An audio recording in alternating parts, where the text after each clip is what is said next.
everyone. My name is Dr. Phyo Hein, the founder of STEMiNO. STEMiNO offers education and career advising to students and young professionals around the world with the focus in motivating and advising those who are interested to pursue their career and education in science and engineering. We offer engineering and analytics services to entrepreneurs as well. This video you're about to watch is a part of our online talk series where outstanding individuals working in the fields of science and engineering share their experiences so that younger generations can learn from them, envision their future, and prepare themselves more efficiently. If you enjoyed this video, please follow the link below for the complete video. And don't forget to follow us on our social media platforms. Thank you very much. Hi everyone, this is Phyo from STEMiNO again.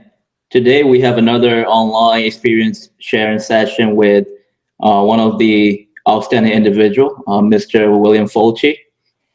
And let's welcome him here. Hi William, are you here? Yes, I am. Hi, how are you? Good, how are you? I'm great. Thanks for being here today to share our customers and students, about your college and career experience. Did you take any standardized tests to get into college? And for those standardized tests, what kind of subjects did you take the test in? And what would you advise, the high school students to prepare for those tests? So, I'm assuming many of you already know the SATs, a very major standardized test that you would take in high school. Every student's responsible for scheduling the test on their own. As far as I know, it might be different now. But when I took the test a long time ago, I took it, I think, 3 times. You can take it as many times as you want, but I advise maybe around 3 times, maybe no more than 5 times. 3 times is a lot too. Most students did it once or twice. I did it 3 times. I prepared. I tried preparing a lot for the test. I even took some weekend courses to learn specifically prepare myself for that test. So some of the topics you would know are basically the arithmetic, reading, and writing. So a lot of the words you learn in the reading and English composition are going to be very different. Words that you don't use typically in your vocabulary and grammar. So you really need to understand the connotation of the words and how they would be used in an academic setting. Right. The arithmetic, I think the arithmetic is just something you would have to practice on your own when in your classroom. Maybe in the class it might not be that helpful. Sometimes I highly advise you to prepare for that for the whole test probably on your own. It's not that it's different the way it is than what you learn in the classroom. So a lot of students will just buy a handbook and prepare the tests on their own, or just do some courses online. I probably would assume most students will prepare online, and there's so many material out there online to help anyone learn those tests. In addition to that, I also took a standardized test for Connecticut, where I grew up. It was called the CAP test, and that was taken in my sophomore year. But that was a very that class basically allowed us. We had to get a certain score on a test to show that we were capable of finishing high school. So I think that all the testing I did helped prepare me for my college work as well. So as far as standardized tests, there's a lot to really prepare for, but it all depends on what and how you understand the material and how you best prepare yourself to Right. do well and succeed. All right. So after you prepare in high school, you take your standardized test, you have your documents ready. Now one of the most important topic is financial assistance to get into college. So what should students do to apply and get scholarships? Yeah, so scholarships, I think you should apply as soon as you can. There are so many scholarships out there. I remember actually when I was in high school, our counselor gave us a book of all the scholarships in all the companies in the area that were offering scholarships. So I applied to as many as I could. I didn't really get much response. It wasn't really that helpful, to be honest.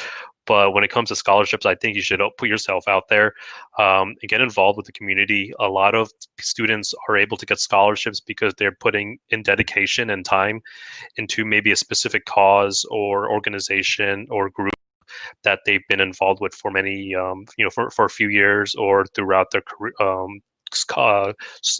time in high school, and even before that. So I think it's never too late to start, but probably honestly, I recommend get involved with a group or something within the community to help you because that time will definitely pay off at the end when you really need it, and a scholarship can be something that they would offer. Yeah, it's up to you to do the research. There are so many companies out there that will give scholarships. You just need to look at the right one and see who is willing to help you get uh, that edge above everyone else. So. How many Mhm. schools did you apply to? How many offer you admission? Okay, honestly, I applied to a lot of schools. I think about 11 Right. schools. I Mhm. really wanted to go study in the West Coast, but applying as an out-of-state student for the schools in like California were very competitive. So I applied to about I think 11, 10 or 11 schools. I got into three, and yeah, and I picked one of them. Right, right. Cool, cool. So, what are the factors that were important to you when you were making a decision on which, state or which university to go to? For some student, that might be the scholarship or financial assistance. Some student, that might be the sports program, Mhm. etc. So, what were the most important factors for you? Some of the factors that were important for me was the reputation of the school, specifically for the major I was studying. I know that the school I went to for undergrad, Florida Tech, was well known for aerospace engineering, that being the most popular major on campus for like the whole time the school's been, Right, existing. So once you step on campus, you meet mostly mechanical aerospace engineers.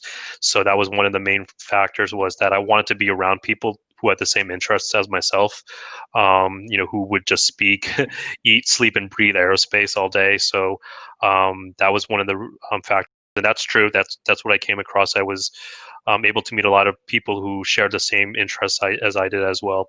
Also, location. I grew up in the Northeast in Connecticut, but when I was finishing high school, I really wanted to get out of that of that area and live somewhere else right, farther away. So the geographical factor was important for me as well. I wanted to live in a warmer climate, and everyone knows Florida has a very warm climate, more than the Northeast. So at that time, I was looking to move somewhere else, and yeah, that's basically it. Just the reputation of the school. I knew that they would give me the school would give me a good education, a good rigorous education, and I would be able to have fun and meet a lot of great people. right, right. Yeah. What did you do to excel in your college study in terms of academics and extracurricular activities?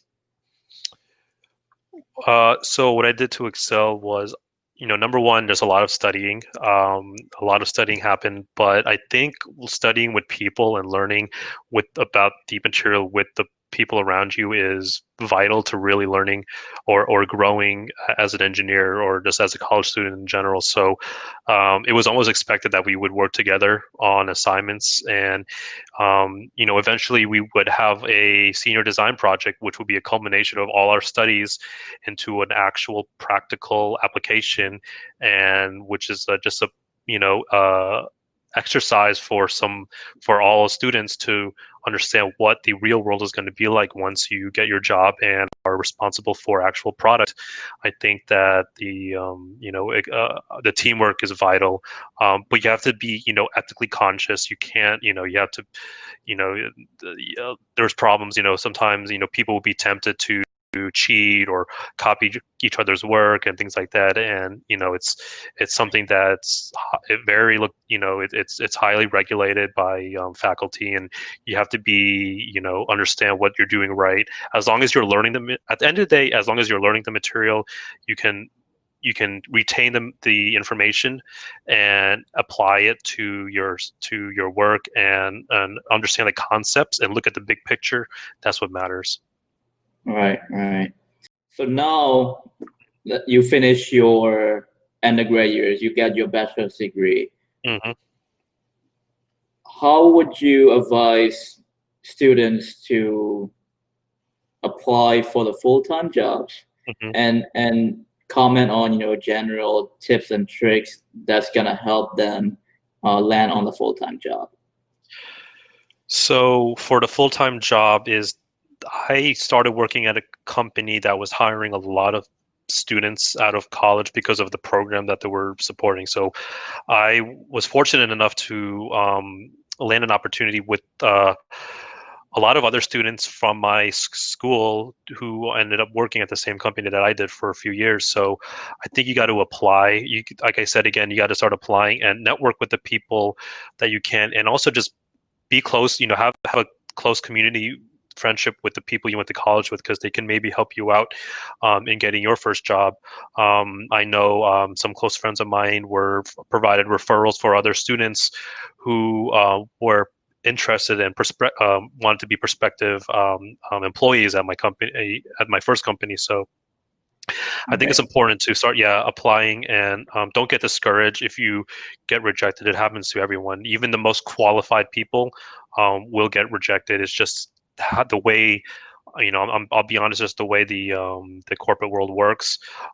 So you just don't get discouraged and just keep moving forward and keep applying. I also want to advise you that this is very, very important. I mean, I might be going off topic, but I think it's very important to know that I learned this lesson. I should have really realized this when I started working, but know that your first job out of college is not what you're going to be doing for the rest of your life. I got kind of complacent when I started working at my first company, thinking that, oh, this is all I need to know. I don't really need to know anything else. I think I learned the basics of my job. I don't really need to, I have this job security. I have an income. I'm set. Don't have that mindset. I think you need to really right, have a mindset where you continuously learn, and don't get complacent, and always look at what the next step is. In the interviews, they're going to ask you where do you see yourself in 3, 5, 10 years, and really don't just answer that because you want the job. Answer it because you really are thinking about. You really need to have some kind of milestone that you want to reach within that time. So constantly have those goals set up for yourself. right, right.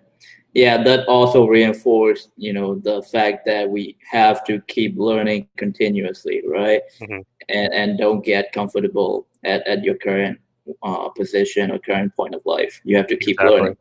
Exactly. Don't get comfortable. Don't get complacent. Always learn. Always.